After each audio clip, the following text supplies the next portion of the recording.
তো ବାହାଘର ପୂର୍ବରୁ ତ ଅପା ଯୋଉ ସମ୍ପତ୍ତି ସବୁ ଲେଖିଲେ ତୋ ନାଁ ଲେଖିଦେଇଛି। ଗୋଟେ କାମ କରୁନୁ ସେ ସମ୍ପତ୍ତି କିଛି ତାଙ୍କ ନାଁରେ କରିଦେ, ସେ କିଛି ମୋ ନାଁରେ କରିଦେବେ। ମୋ କଣ ମୋ ନାଁରେ କଲେ ମୁଁ କେମିତି ନାଁରେ କରିବି? ମୁଁ ବା ମଳାସୁର ହେବି, ଡାଇରେକ୍ଟ ହବନି। এটা ଗୋଟେ ସେମିତି ମାମୁଁ ମାମୁଁ ଏ ମୋ ମାମୁଁ ଧନ ସମ୍ପତ୍ତି ଟଙ୍କା ଲୋଭରେ 10-12 ବର୍ଷ ହେଲା ମୋରି ପାଖରେ କୁକୁର ଭଳି ରହିଛି। ଆଡ଼େଗା ସେଦିନ ଆମ ଘରେ ଯୋଉ କଣ୍ଢେଇ ବୋମା ତାହେଲେ ତମେ ଆଣି ମୁଁ ପା ବହୁ ଯୋଜନା କରି କରି କରି କରି କରି ଶେଷରେ ଆସି ଏଇଠି ପହଞ୍ଚି।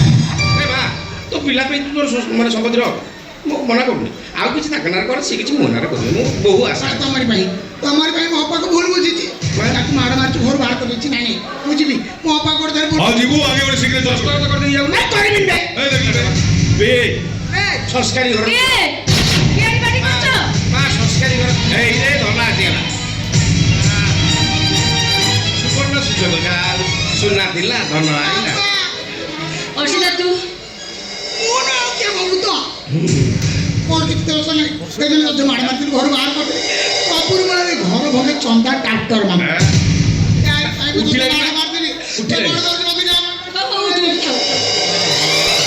କେତେ ମା ଅଭିନୟ କରୁଛୁ ଲୋ। ମା ଯେତେବେଳେ ତୋ ଅପାକୁ ମାଡ଼ ମାରୁଥିଲୁ ହାତ ତୋଡ଼ିଥିଲା ନା ମୋର ଥିଲା ବୁଦ୍ଧି।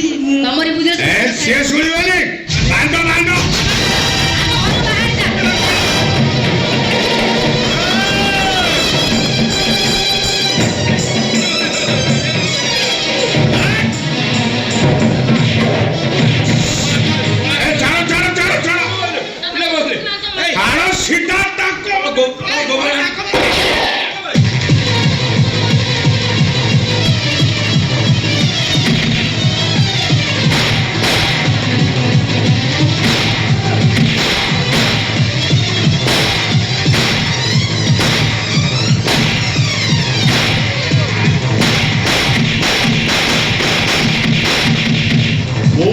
ତମ ଦି ଜଣକୁ ପଇସା ଦବଣ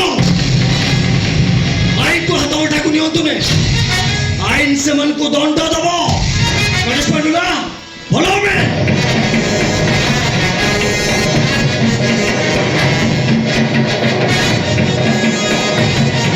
ଯେମିତି ରାଜ ମନ୍ଦିରରେ ବସିକି ଭୋଗ ଖାଇବ।